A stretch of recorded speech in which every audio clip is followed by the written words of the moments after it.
The moment he asked me if I'd ever been with a guy, I felt my stomach drop in the most unpredictable way. Not because it was some shocking question, but because of how calmly he said it. Like he was just making small talk about the weather. We were sitting on the worn-out couch in his tiny apartment, the kind of place with indie posters peeling on the walls, a couple of mismatched mugs on the kitchen counter, and that faint smell of coffee mixed with something earthy I couldn't quite place. It was the kind of space that felt unpolished but honest, just like him. I should probably back up a bit. This whole situation started about a week ago when I met Ethan at this dive bar downtown. Not the kind of place I usually go to, but I was tagging along with a friend who promised it had the best jukebox in the city. I wasn't looking for anything, really, just a night out to unwind after a brutal week at work. Ethan was there, leaning against the bar with that easy smile that somehow felt both warm and a little bit mischievous.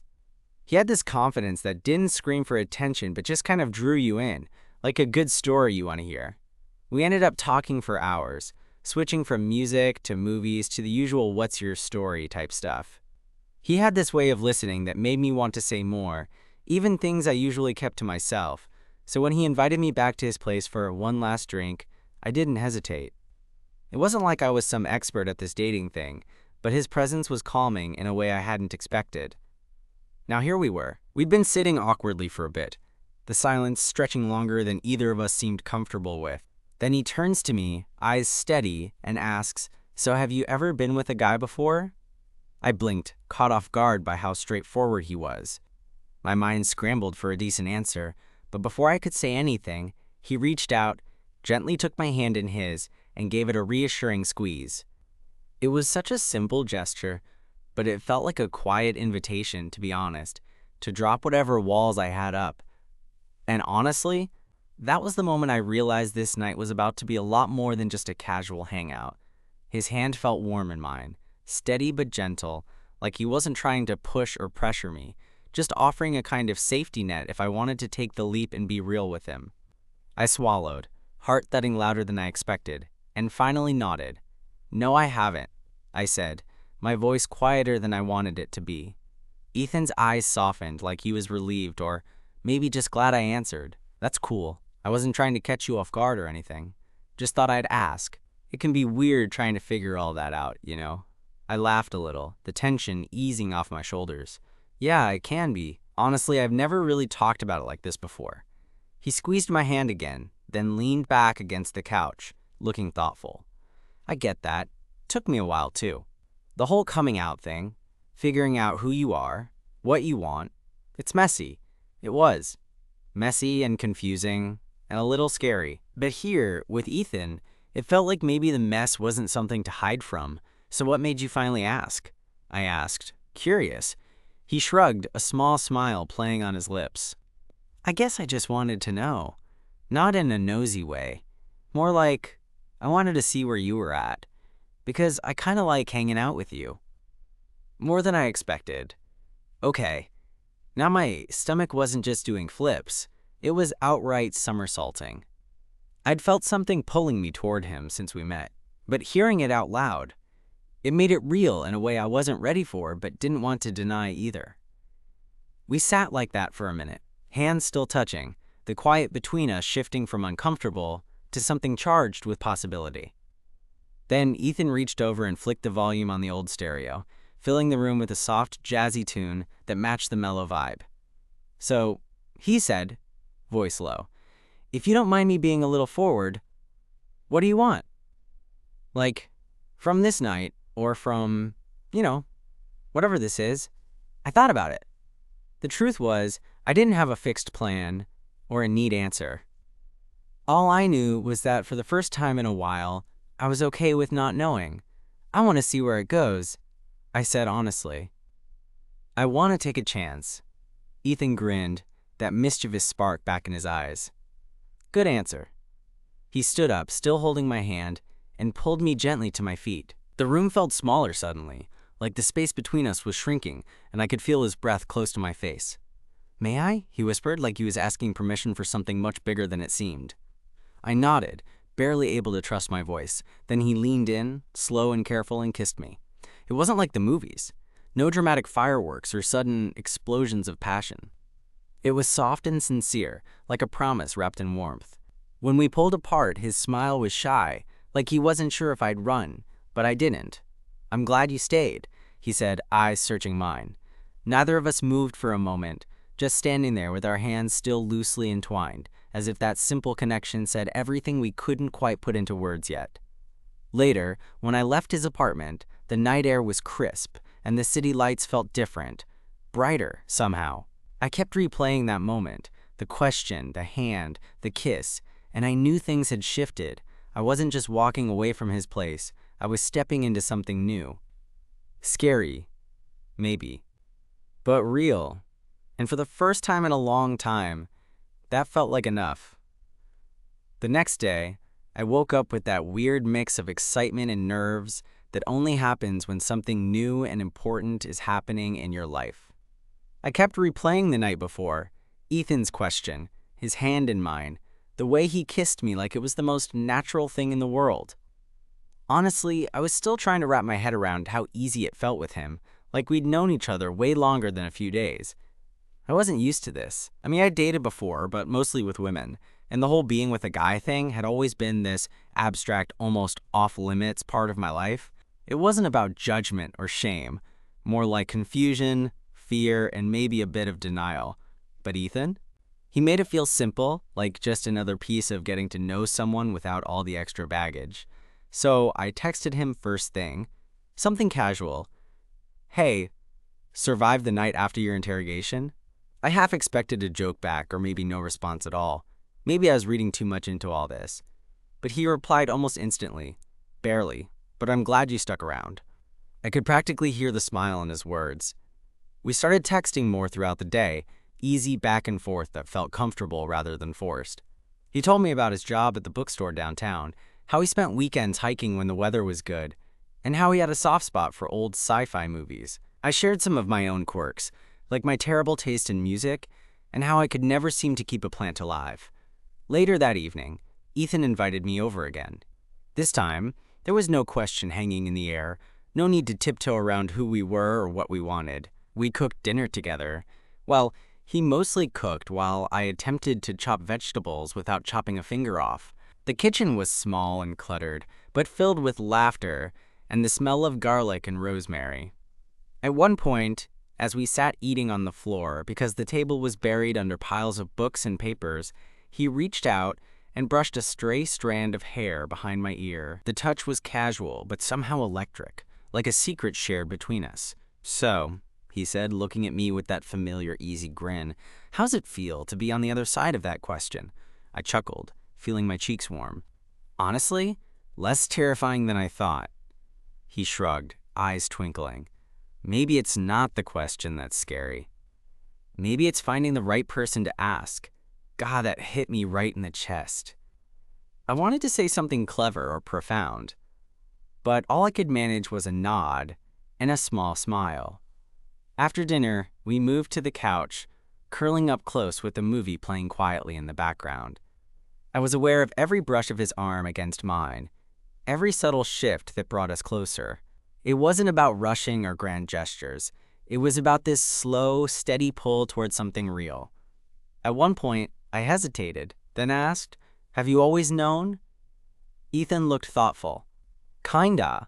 I mean, I've known I liked guys since high school, but it took me a while to be okay with it. Took even longer to tell anyone." He glanced at me, a little vulnerability sneaking through that confident front. "You?" "Not quite the same. I think I was just scared. Maybe of disappointing people, or maybe just scared of disappointing myself." He squeezed my hand and gave me one of those looks that made me feel like I was exactly where I was supposed to be. "We're all scared," he said softly. "But sometimes you just have to jump anyway." And that night, as we lay tangled together, I realized I wanted to jump with him. Over the next few weeks, things unfolded naturally. We went out for coffee, explored little corners of the city I hadn't seen before, and shared more late-night talks that peeled back the layers I'd been hiding for years. With Ethan, there was this ease, like breathing a bit easier after holding my breath for too long. But it wasn't all perfect moments. There were still times when old doubts crept in, when the weight of what I'd kept hidden for so long pressed down, and I wondered if I was moving too fast or if I was even ready. Ethan never pushed. He just listened, held space, reminded me gently that it was okay to be messy, to be uncertain. One afternoon, we were walking through the park, sunlight filtering through the leaves, when Ethan stopped and looked at me. "You ever think about telling your family?" I swallowed hard. It was the question I hadn't wanted to face yet. "Sometimes," I admitted. "But I'm scared it'll change everything." He nodded, understanding. "It might, but if they're worth it, they'll want to know the real you." It was scary to imagine, but with Ethan standing there, his hand brushing against mine, I felt a flicker of hope. Maybe this time the risk was worth it. As we walked on, side by side, I realized that moment, the question, the hand, the kiss, wasn't just the start of something between us. It was the start of me stepping into who I really was, with all the fear and courage that came with it. And honestly, that felt like the beginning of everything. After that day in the park, things between Ethan and me felt like they were moving forward, but not in some rushed, dizzying way. It was more like a steady rhythm, like waves gently pulling us closer without crashing over us. I found myself waking up with thoughts of him, not the nervous, "What have I gotten myself into?" kind, but the kind that made me smile first thing in the morning. That was new. One Friday evening, Ethan invited me over again, and I accepted without hesitation. The city was buzzing outside his apartment window, but inside, it was calm, a quiet sanctuary filled with soft light and the scent of vanilla candles he'd lit. He had a record spinning, something vintage and soulful, and I could feel the music threading through the spaces between us. We were sitting on the floor again, this time with a bottle of cheap red wine and two glasses that didn't quite match. Ethan was fiddling with a Rubik's Cube he'd pulled from his cluttered shelf, clearly not very good at it but determined. "So," he said, looking up at me, eyes sparkling in the dim light, "what's something you've never told anyone?" I blinked, caught off guard. It felt like one of those questions that's supposed to reveal some deep secret, but I wasn't sure I wanted to dig that deep just yet. Still, looking at him, there was no judgment, just genuine curiosity. "I don't know," I said slowly. "I guess I never thought I'd be this open about who I am. Not with anyone." He smiled, folding the Rubik's Cube back onto the floor. "That's a pretty good secret." I laughed, the sound lighter than I expected. Then, emboldened by the mood, I asked, "What about you? What's something you've never told anyone?" He hesitated for a moment, like the question surprised him. Then he leaned back, resting on his elbows, and said quietly, "I'm scared sometimes. Scared that I'll mess this up, that I'll lose something good before I even know what it is." That hit me harder than I expected. I reached out, took his hand, and squeezed it gently. "We're all scared," I said, "but maybe that's okay. Maybe fear just means it matters." He looked over at me, eyes soft, and gave a small nod. "Yeah, maybe." We sat there in silence for a while, letting the music and the moment settle around us. Then, out of nowhere, Ethan pulled me closer, resting his forehead against mine. "I'm glad you're here," he whispered. "Me too," I replied, feeling that familiar warmth spread through my chest. As the night stretched on, we talked about everything and nothing: plans, dreams, fears, favorite childhood memories. It felt like peeling back layers, not all at once, but piece by piece, until there was nothing left to hide. A few days later, I found myself standing outside my parents' house, heart pounding. Ethan had been patient, never pushing me, but I could tell he wanted me to take this step. He'd told me, "I'll be here when you're ready." I wasn't sure I was ready, but I knew I didn't want to keep living half a life. So with sweaty palms and shaky breath, I pushed open the door. Inside, the house smelled like cinnamon and old books, comforting and familiar. My mom was in the kitchen, humming as she stirred a pot on the stove. My dad was in the living room, reading the newspaper. I cleared my throat, feeling like I was about to walk a tightrope without a net. "I need to tell you something," I said, voice barely above a whisper. They looked up, concern flickering in their eyes. "I've been seeing someone," I started. "A guy. His name is Ethan." There was a pause, a long one. Then my mom smiled softly and said, "Thank you for telling us." My dad nodded, setting his paper aside. "We love you." That doesn't change. It was simple, honest. What I'd feared might shatter everything, instead opened a door. That night, as I texted Ethan the news, my hands trembling, his reply came almost immediately. "I'm proud of you." I smiled so hard my cheeks hurt. Our relationship wasn't perfect. There were awkward moments, misunderstandings, and days when the weight of the world pressed down harder than I wanted to admit. But there was also laughter, support, and the kind of connection that makes you believe in second chances. One chilly Saturday afternoon, Ethan and I were walking through the city's old neighborhood, the kind with brick buildings and cobblestone streets. We stopped in front of a little coffee shop I'd never noticed before. "First date?" he teased, grinning. I shook my head, heart swelling. "Feels like it." He took my hand again, that steady, warm grasp that had become my anchor. And as we stepped inside, I realized that sometimes the scariest questions lead to the most unexpected beginnings. That coffee shop became our little ritual, our unofficial place. We'd meet there on slow weekend mornings, grabbing 2 steaming cups of whatever felt right, and settle into a crooked little booth by the window. Ethan would always order something weird and complicated that I wouldn't even attempt to pronounce, while I stuck with the safe, predictable black coffee that was my comfort zone. One Saturday, about a month in, we were sitting there when Ethan nervously fiddled with his sleeve, something he never really did around me. I caught the look on his face, the kind that screamed, "I've got something to say, but don't want to mess it up." "What's up?" I asked, trying to sound casual, even though my heart was suddenly racing. He took a deep breath, then looked out the window like he was searching for the right words in the passing cars and pedestrians. "I was thinking about us, about how fast this is moving." I nodded slowly because, yeah, I'd been thinking the same thing. It wasn't like we'd rushed into anything, but it was still new enough to be thrilling and terrifying all at once. "I guess I'm just wondering if you're okay with it," he said, turning back to me, eyes wide and honest. "Honestly?" I paused, trying to find the words. "Sometimes I'm scared, scared that I'm just making this up in my head or that I'll end up getting hurt." Ethan reached across the table and took my hand, that familiar warmth sinking in. "I'm scared too, but maybe that's part of it, right? Feeling scared means it's real." I smiled, feeling some of the tension slip away. Yeah, real is good. That moment stuck with me, the vulnerability, the honesty. It was the first time we really talked about the future, about what this could mean beyond just late-night texts and stolen kisses. Over the next few weeks, we started spending more time together outside of the comfort zone of his apartment and our coffee shop. We went on hikes, wandered through the city's art galleries, and even tried cooking dinner together at my place. I'm pretty sure I set off the smoke alarm more than once, but Ethan just laughed and grabbed the fire extinguisher like a pro. One evening, as we were cleaning up the kitchen mess, Ethan dropped something, a fork I think, and it clattered to the floor. I bent down to pick it up, and when I looked up, he was staring at me. Not in a teasing way, but with that quiet intensity that made my stomach flip. "Can I ask you something?" he said softly. "Sure. Where do you see this going?" "Us, I mean." I hesitated. It was a loaded question, but I knew the answer wasn't some fairy tale ending. It was just the next step in figuring things out. "I don't know," I admitted. "I'm still learning, but I want to find out with you."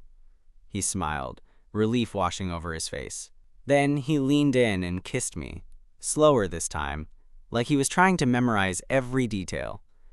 It was easy to say, "I love you," when you meant it, but neither of us was rushing. We were taking our time, building something steady and real. One afternoon, a few weeks later, Ethan surprised me by showing up at my work with a small, wrapped box. I wasn't expecting anything, so when he handed it over with that goofy grin, I felt my heart skip. "Open it," he urged. Inside was a simple silver necklace with a tiny, subtle pendant, a little compass. "Thought it might help," he said, "since we're figuring out our way." It was the kind of gift that felt personal without being over the top. I touched the pendant, suddenly overwhelmed by how much this guy had come to mean to me. Later that night, as we lay tangled in bed, I realized that this was more than just a fling or a casual thing. This was the kind of connection that changes you, that makes you want to be better, braver. But of course, life isn't perfect. One evening, after a perfect day spent wandering the city and laughing over shared ice cream cones, I got a text that shook everything. Work was transferring me to a different state. Not a possibility. A sure thing. I didn't know how to tell Ethan. I didn't even want to think about it. The idea of leaving him, of stepping away from everything new and good, felt like a gut punch. That night, I told him everything. The transfer, the uncertainty, the fear. He listened quietly, then took my hand. "We'll figure it out," he said. "No matter what." I wanted to believe him. And maybe, just maybe, we could. Because sometimes the scariest questions don't come from others. They come from life throwing you a curveball.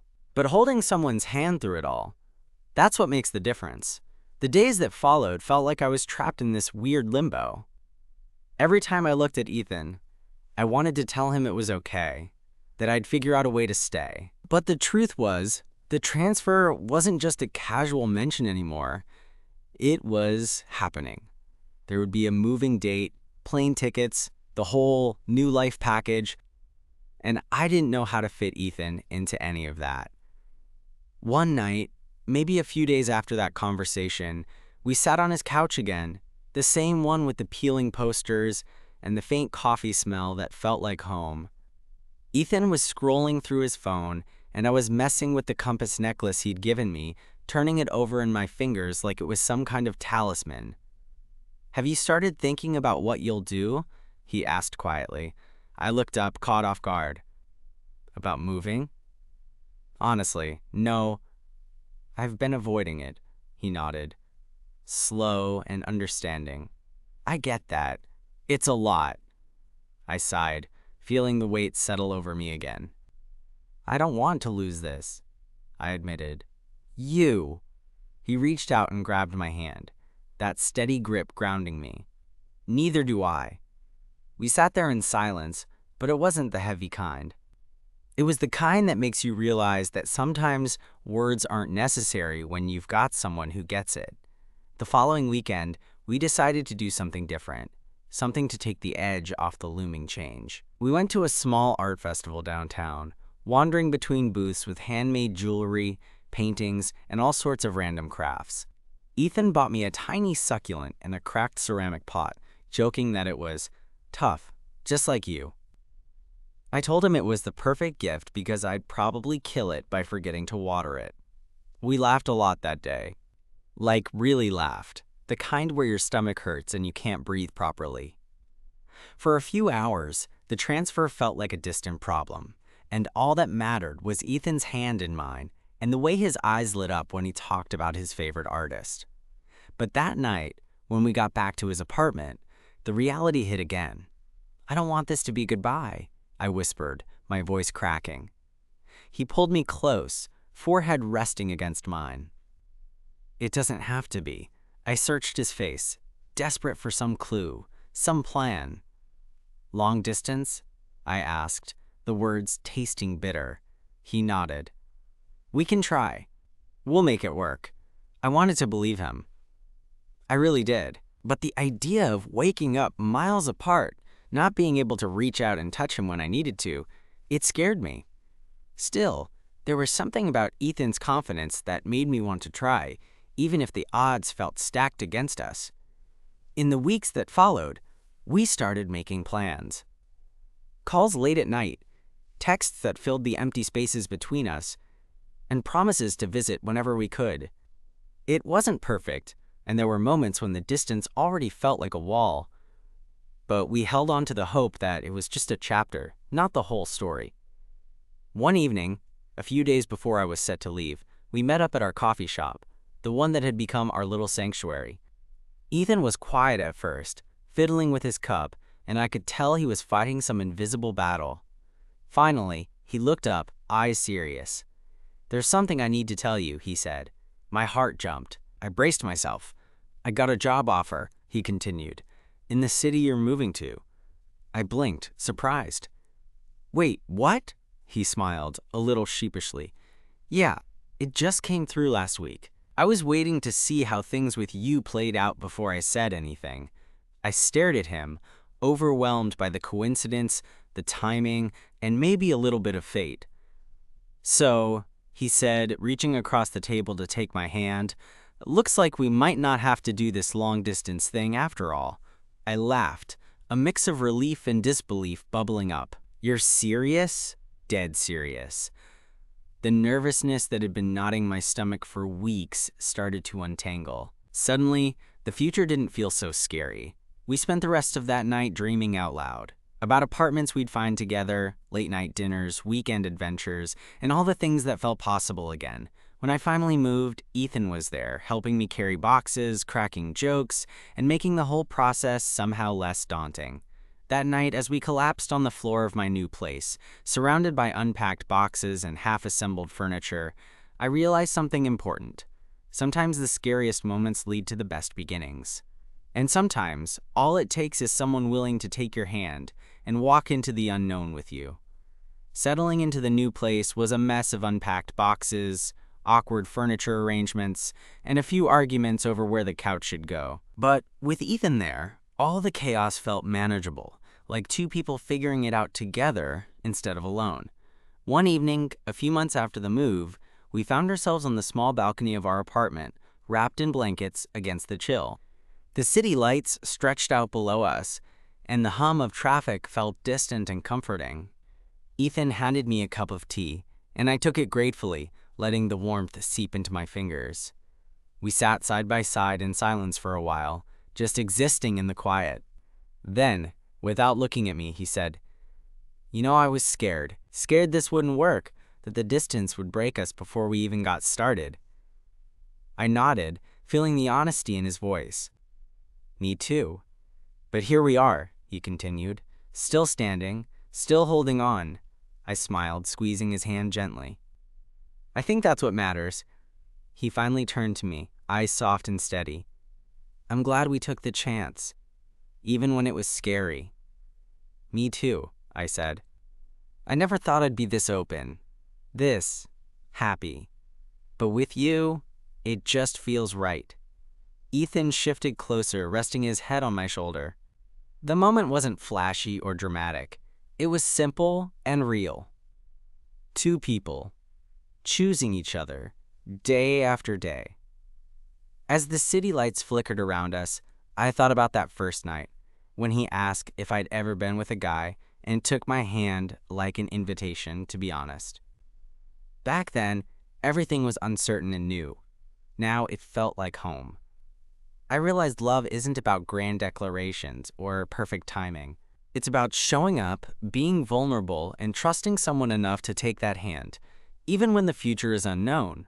And for the first time, I was ready, not just to take his hand, but to walk forward together, no matter where the road led.